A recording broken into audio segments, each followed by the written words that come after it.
Bismillahirrahmanirrahim. Assalamualaikum warahmatullahi wabarakatuh. Salam sejahtera bagi kita semua. Kali ini kita kembali di mata kuliah pemasaran jasa, dan kali ini kita akan bahas tentang segmenting, targeting, and positioning di pemasaran jasa. Oke, baiklah, kita akan mulai. Mari kita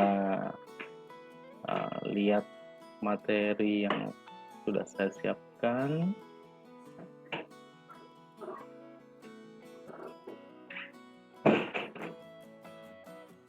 Oke, segmenting, targeting, and positioning dalam konteks pemasaran jasa. Ada tidak begitu banyak perbedaan, tetapi ada beberapa hal penting yang perlu saya sampaikan terkait dengan segmenting, targeting, and positioning ini.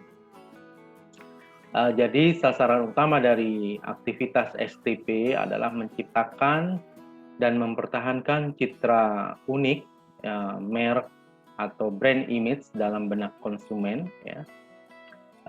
Dan harapannya brand competitive advantage-nya continuously, ya, langsung secara berkelanjutan. Brand competitive advantage atau daya saing dari sebuah merek bisa berlangsung dalam waktu yang lama atau berlanjut in the long term, ya, dalam waktu yang cukup lama. Dan kalau bisa dia akan berusaha mendapatkan brand competitive advantage dari aktivitas brand image yang sudah dia dapatkan, ya. Brand competitive advantage ini bisa kita dapatkan jika suatu produk atau jasa, ya, produk manufacturer dalam hal ini jasa, menawarkan manfaat determinan, ya, menawarkan sesuatu yang bermanfaat, ya, yang menjadi pertimbangan oleh konsumennya, ya, yang penting dan dinilai unik oleh pelanggan. Jadi sesuatu yang penting dan unik berbeda dibandingkan pesaing yang ada saat ini. Oke, ini ada dimensi atribut determinan, ya. Dimensi atribut determinan, kita memilih dimensi atribut yang akan dipilih menjadi positioning, ya, atau dalam hal ini pembeda atribut pembeda yang paling penting yang bisa kita usahakan menjadi positioning produk jasa yang akan kita gunakan nantinya. Bagaimana cara kita menentukan dimensi atribut itu? Yang pertama, kita melihat persepsi pelanggan terhadap tingkat kepentingan atribut, ya. Bagaimana pelanggan mempersepsikan tingkat kepentingan atribut tertentu, ya. Apakah kepentingannya tersebut itu tinggi atau rendah? Baiknya kita akan memilih yang dianggap oleh pelanggan memiliki tingkat kepentingan yang tinggi, ya. Dalam hal ini kita bisa lihat di sini tinggi, ya, dan ini rendah. Jangan sampai salah, ya. Biasanya memang posisinya tinggi itu ada di atas, ya. Tapi dalam hal ini kita diagramnya bahwa yang tinggi menyatakan di bawah. Dari persepsi pelanggan terhadap kepentingan atribut tersebut, kita juga melihat sisi persepsi pelanggan terhadap perbedaan antar merek dalam hal atribut yang sudah dipilih tadi. Dalam hal ini mungkin yang paling penting adalah sesuatu yang tinggi tersebut, apakah ada perbedaan antar merek yang ada di lapangan, ya. Kita bisa lihat ada 4 macam atribut, ya, di sana. Dan atribut yang menjadi pertimbangan untuk kita fokus atau kita pilih yaitu determinan atribut, di mana tingkat kepentingan atribut, ya, dianggap penting oleh pelanggan, ya, Dan persepsi pelanggan terhadap perbedaan antar merek dalam hal atribut yang bersangkutan itu juga tinggi ya. Jadi ini pasti menjadi atribut yang bisa kita gunakan atau determinan atribut yang bisa kita pilih untuk memposisikan sebuah produk jasa ya. Dan yang rendah dan tinggi tingkat kepentingannya ini defensif atribut ya. Mungkin dirasa oleh konsumen memang tingkat kepentingannya tinggi tapi tidak begitu berbeda. Ya contohnya mungkin antara merek satu dengan merek yang lain, kalau dianggap tidak begitu berbeda itu bisa kita kategorikan sebagai defensif atribut ya, atribut untuk bersaing ya. Contohnya kalau produk manufacturer antara LG dan Samsung television just so ya, defensive attribute ya. Oke. Optional attribute juga menjadi pertimbangan atribut yang dirasa oleh konsumen meskipun tidak begitu tinggi ya, tapi melihat bahwa ini perbedaannya sangat signifikan antara merek satu dengan merek yang lain ya. We call is optional attribute ya. Dan irrelevant atribut ini atribut yang dianggap tidak begitu penting dan perbedaannya juga tidak begitu berbeda antara merek satu dengan yang lain. Nah, ini atribut yang tidak relevan kita pilih untuk dijadikan sebagai atribut pilihan memposisikan produk jasa kita nantinya. Oke, fokusnya lebih kepada determinan atribut ya. Fokus manajemen perusahaan, manajemen marketing bisa memfokuskan di determinan atribut. Basis for segmentation ya, ini saya kira hanya mengulang ya. Saya kira sudah banyak yang paham teman-teman. Basisnya yang bisa kita gunakan adalah geografi ya, geografi, location ya, demografis ya, gender, usia dan sebagainya, penghasilan, psikografis, secara psikologikal ya, gaya hidup, lifestyle dan sebagainya. And then benefit source, dari beberapa segmen pasar kita bisa membedakan manfaat yang mereka cari ya. Ini juga terkait dengan yang sudah saya jelaskan tadi di atribut apa yang penting ya.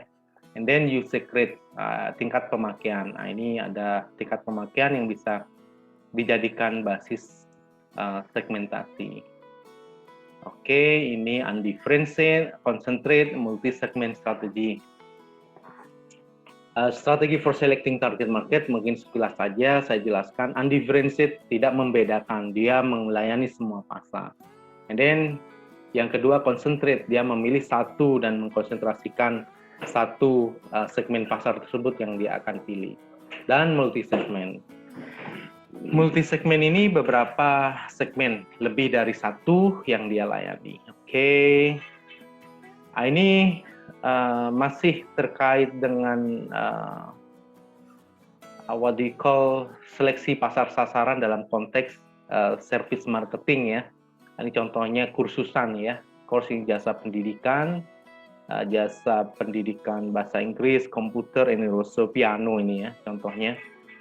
Single segment concentration tadi salah satu strategi yang kedua, concentrate.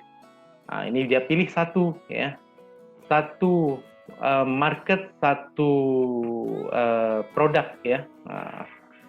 Produknya kursus bahasa Inggris ya. Market yang dia pilih market ketiga yaitu non pelajar ya, umum. Dia fokus di sana. Sebaliknya yang selective specialization, dia milih beberapa segmen yang berbeda-beda tergantung dia memiliki sumber daya yang bisa dialokasikan di dalam melayani segmen tersebut. Kalau market specialization, dia fokus pada market apa, market anak-anak, dari seluruh seluruh jasa pendidikan, ya, pendidikan dalam hal ini 3 hal itu: kursus bahasa Inggris, kursus komputer, kursus piano, market specialization, ya. One stop shopping service for what they call is M1, ya, for anak-anak, ya. And then product specialization. Nah, ini dia lebih kepada spesialisasi produk, ya. Dia milih satu jenis produk yang dia pasarkan ke beberapa market, ya, market anak-anak sampai umum, dewasa, pelajar sampai umum. Bisa kita lihat di gambar product specialization. Dan full market coverage jika dia melayani semua pasar. Oke. Berikut basis positioning. Atribut penting yang bisa dijadikan basis positioning yang sudah saya jelaskan tadi di awal, determinan atribut, ya. Memang ada spesifik nih, price and quality yang sering kali digunakan, ya. Price and quality itu juga bisa menjadi salah satu atribut, ya, tetapi ini lebih spesifik. Dia membedakan, ya, di luar price and quality bisa menjadi atribut itu banyak, ya. Use or application, penggunaan atau bagaimana sih pemakaian dari sebuah produk jasa tersebut berbeda dengan yang lain, ya.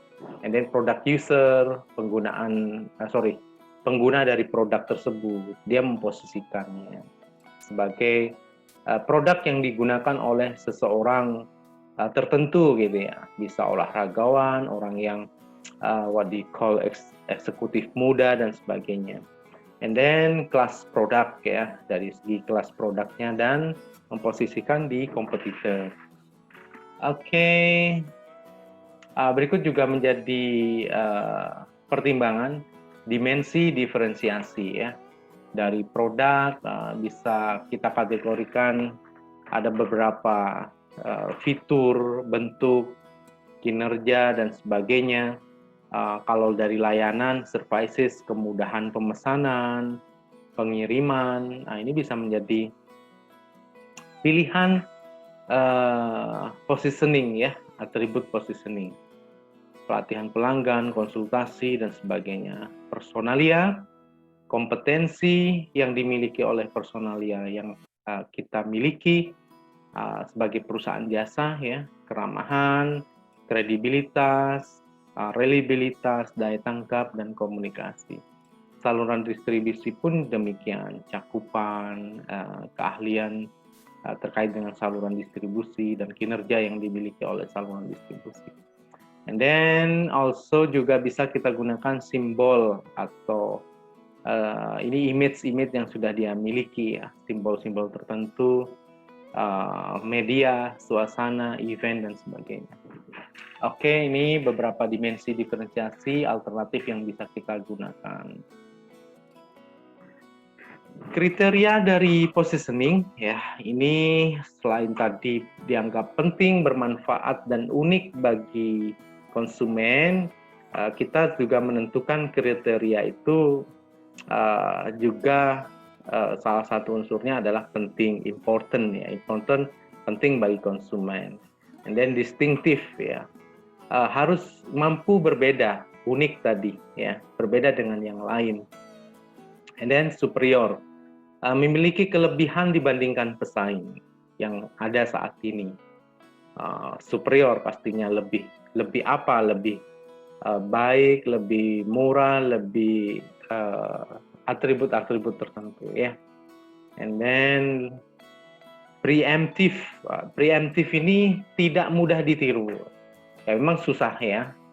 Bagaimana upaya kita tidak bisa ditiru, itu kompetitornya sekarang semakin pintar juga, ya, sama-sama berusaha sehingga mereka mau bisa kita menyiasatinya susah ditiru. Mungkin kita bisa mendaftarkan ke Haki, ya,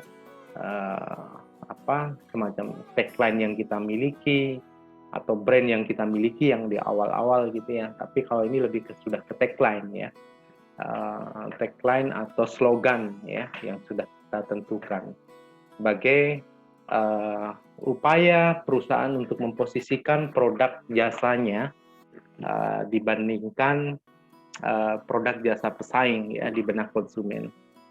And then affordable and profitable, pastinya bisa dicapai dan menguntungkan ya. Jadi pilihan positioning itu harus menguntungkan dan bisa dilaksanakan oleh perusahaan jasa atau marketing dalam hal ini ya. Oke, berikut contoh positioning yang dilakukan oleh what do you call jasa pendidikan ya. Ini yang terkenal ya. Dengan tagline-nya World Leader in English Training ya, pemimpin dalam training bahasa Inggris di dunia ya, dengan tagline tersebut. Sedangkan ini pesaingnya mungkin menggunakan endorser. We don't talk endorser ya, first. Kita nggak bicara tentang celebrities or endorser penyampai pesannya. Tapi kita bahas tentang tagline first ya. Belajar bahasa Inggris seru, kualitas nomor 1. Oke. Kalau dia tadi memposisikan sebagai world leader, ini pemimpin, what do you call, basisnya mungkin pesaing ya, pesaing yang saat ini dia pemimpinnya. Tapi yang kedua ini belajar bahasa Inggris seru. Dia lebih kepada atribut yang manfaat belajar dengan seru, menyenangkan ya, pastinya itu menjadi sesuatu yang berharga bagi konsumen. Kualitas nomor 1, dan dia juga menunjukkan bahwa dia memiliki kualitas nomor 1, dan ini juga bisa dikaitkan dengan basis kompetitor ya, berdasarkan kualitas nomor 1 dibandingkan yang lain ya. Dia memposisikan di basis posisinya kompetitor. And then berikutnya ini jasa perbankan ya, dengan berbagai macam tagline ya. Bank BRI ya, BRI melayani dengan setulus hati ya. Nah, ini hampir melayani, ada 2 melayani. Melayani negeri BNI ya, kebanggaan bangsa. Senantiasa di sisi Anda BCA. Bank Jatim bersama kami berkembang pasti. Nah, ini menunjukkan apa? Bersama berkembang pasti, apa yang bisa berkembang ya, bisa jadi produk yang dia tawarkan ya, tabungan maupun pinjaman yang ada di bank tersebut, bisa mengembangkan nasabahnya. Ya, kalau kita lihat 2 bank di bawah ini, 2 bank dari luar, Maybank, Humanizing Financial Service, ya, memanusiakan jasa keuangan ya. Nah, ini lebih kepada pelayanan juga. And then HSBC, the world's local bank, jadi bank lokal yang mendunia ya. Bank dunia yang melokal atau bank dunia yang atau sebaliknya, bank lokal yang mendunia ya. Tapi ini international bank yang dia menunjukkan bahwa merupakan bank yang peduli terhadap lokal sebenarnya ya, the world's local bank. Lokal bank yang mendunia. Oke, ini tagline atau positioning yang ingin disampaikan oleh jasa perbankan ya kepada calon konsumen. Oke, ini tidak asing bagi kita ya. Ini pesaing besar nih, 2 retailer ya, Indomaret dan Alfamart ya. Indomaret dengan slogan mudah dan hemat ya. mudah, manfaat bagi konsumen pastinya. Hemat juga menjadi manfaatnya. Ya, bermanfaat pastinya, mudah dan hemat ya. Belanja puas, harga pas. Belanjanya puas, harga pas. Dan ini ada pesaingnya lagi, Alfamidi. Ini saudara atau pesaing ya. Belanja puas, harga hemat. Nah, ini Alfamart dan Alfamidi sama-sama belanja puas. Tapi di sana harganya pas, di sini harganya hemat. Oke, apa yang mau disampaikan? Ada pesan nih sebenarnya ya, harganya pas, maksudnya juga tidak mahal, juga tidak murah ya. Kalau ini harga hemat, dia ingin mengalahkan tagline-nya Alfamart ya. Di sini tidak hanya pas tapi lebih murah ya, pastinya hemat ya. Mudah dan hemat ya. Dia hematnya ngambil di Indomaret, belanja puasnya dia ngambil di Alfamart. Nah, Alfamidi. It's okay, never mind ya. Nah, ini kan persaingan tagline atau positioning ya. Oke, Carrefour pun untuk hidup yang lebih baik ya, for life, for better life ya. Ini Walmart, save money, hemat uang, untuk kehidupan yang lebih baik juga nih. Saingan nih, Carrefour atau what do you call Carrefour sekarang, Transmart ya, untuk hidup yang lebih baik. Ini Superindo lebih segar, hemat, dekat. Nah, ini this one, what is it? Berbelanja di era normal baru, segar, hemat, dekat.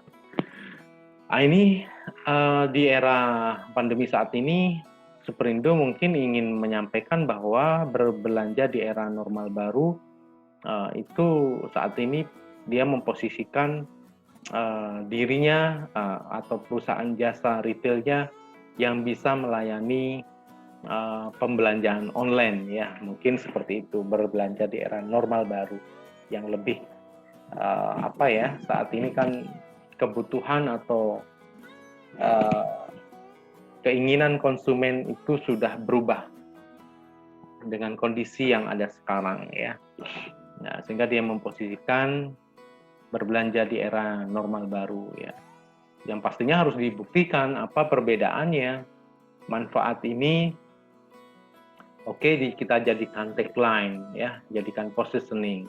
Tapi harus real ya. Apakah benar berbelanja di era normal baru senyaman atau paling nyaman di Superindo dibandingkan yang lain gitu ya, atau hanya dimiliki oleh Superindo.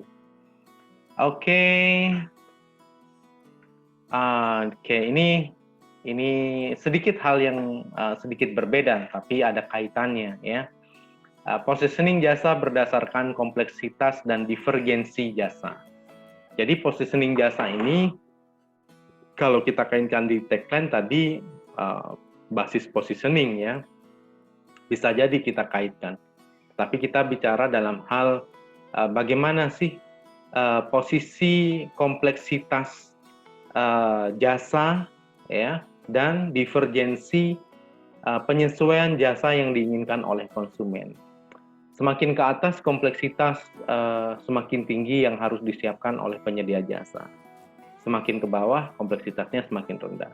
Sebaliknya semakin ke kiri divergensi atau penyesuaian yang diminta oleh konsumen, kita lihat kacamata konsumen kanan kirinya itu rendah ya, tidak bisa banyak hal yang diminta oleh konsumen. Tetapi kalau yang ke kanan divergensinya tinggi atau penyesuaian yang diinginkan oleh konsumennya cukup tinggi. Contohnya ini hanya memetakan positioning jasa itu ada di posisi mana sih ya dari tingkat kompleksitas dan divergensinya ya. Contohnya dokter umum. Dokter umum ada di kompleksitas yang kompleksitas tinggi dengan divergensi tinggi. Divergensi tinggi itu maksudnya konsumen akan meminta penyesuaian pelayanan sesuai dengan keluhan dia atau permintaan dia. Dalam hal ini kan konsumennya orang sakit ya, dia ingin menyembuhkan penyakitnya sesuai dengan apa yang dia derita gitu ya, dokter umum. Kalau dokter, oke, kita lihat naik ke atas jasa rumah sakit ya. Jasa rumah sakit itu arahnya ke atas, kompleksitasnya lebih tinggi bagi penyedia jasa rumah sakit, menyiapkan gedung, ya, perawatan dan sebagainya, pastinya lebih kompleks. Tetapi agak ke kiri atau ke kanan ya kalau dari kalian. Ini harusnya ke kiri ya. Ke kiri ini divergensinya semakin rendah, ke arah semakin rendah. Ya, akan lebih standar karena akan melayani lebih banyak orang. Berbeda pada saat dokter umum dan dokter spesialis, posisinya agak ke divergensinya tinggi. Oke. Dan forensik testing lab, nah ini contohnya kebetulan terkait kesehatan ya. Di sini lab ya, we call it lab ya, standar ya. Saudara, mohon maaf, periksa darah di lab gitu ya, saudara tidak akan bisa menyesuaikan hasilnya dan sebagainya, pastinya ya enggak. Cuman dalam hal ini lab memiliki standar yang cukup tinggi ya, sehingga permintaan konsumen untuk hal yang sesuatu penyesuaian yang begitu banyak nggak bisa ya, kita harus mengikuti lab tersebut ya. Kompleksitasnya tinggi ya, karena dia harus menyediakan banyak hal ya, alat-alat dan sebagainya. Oke, lab X-ray, pengecer orthopedic supply dan sebagainya. Ini outpatient klinik, klinik rawat jalan, posisinya ada di tengah ya. Konseling medis lebih ke divergensi tinggi. Oke, saya kira ini ada lagi mungkin contoh yang lain. Oke, ini pergeseran posisi melalui perubahan struktural ya. Contohnya pada saat ini kita sebagai dokter umum, ini contohnya dokter umum. Kalau kita ingin menambah konseling, jasa konseling ya, divergensinya kan tinggi nih. Konsumen kan minta dia mengkonsulkan keluhannya lebih banyak ya. Dia meminta hal penyesuaian dengan apa yang dia diinginkan, dalam hal ini keluhkan karena dia sakit ya. Kalau konsumen biasa, apa yang dia inginkan ya. Kalau di restoran dia ingin makan mie yang contohnya mungkin ya. Saya mau makan mie yang tidak putus, nah itu boleh aja, enggak masalah. Ya, tapi kembali lagi, pastinya biayanya lebih mahal kan gitu dibandingkan mie yang standar gitu ya. Menambah konseling, nah ini konseling dalam hal ini dokter umum menambah konseling. Kalau naik ke atas, menambah tingkat kompleksitas. Si dokter mau buka rumah sakit nih ya, rumah sakit, sehingga dia harus menyiapkan kompleksitas pendirian atau penyiapan sebuah rumah sakit ya, bagaimana nanti melayani banyak pasien dan sebagainya dengan aturan-aturan terkait yang perlu kita pertimbangkan. Nah, ini posisinya ke atas. And then kalau mau turun ya, nah turun ini ke arah kompleksitasnya turun dan divergensinya juga berkurang ya. Ini menghapus office treatment ya. Dokter spesialis, nah kita lihat dokter spesialis lah lebih mudah. Dokter spesialis dia akan turun dibandingkan jasa rumah sakit ya. Divergensinya juga karena sudah spesialis, dia tidak akan konseling begitu banyak what do you call kesehatan ke seluruh tubuh. Dokter umum itu ya, dokter umum kan lebih umum ya, melakukan evaluasi keluhan pelanggannya, dalam hal ini orang pasien ya. Atau spesialis hanya spesialis mata aja gitu ya. Oke, saya kira itu materi kali ini terkait dengan positioning ya, dengan tambahan sedikit positioning dari konteks kategori jasa, perusahaan jasa ya. Tadi contohnya jasa kesehatan yang bisa shifting ke tingkat kompleksitas tinggi atau rendah, sebaliknya divergensi yang tinggi maupun yang rendah. Oke, saya kira cukup. Semoga bermanfaat bagi kita semua. Saya akhiri. Wabillahi taufiq wal hidayah. Wassalamualaikum warahmatullahi wabarakatuh.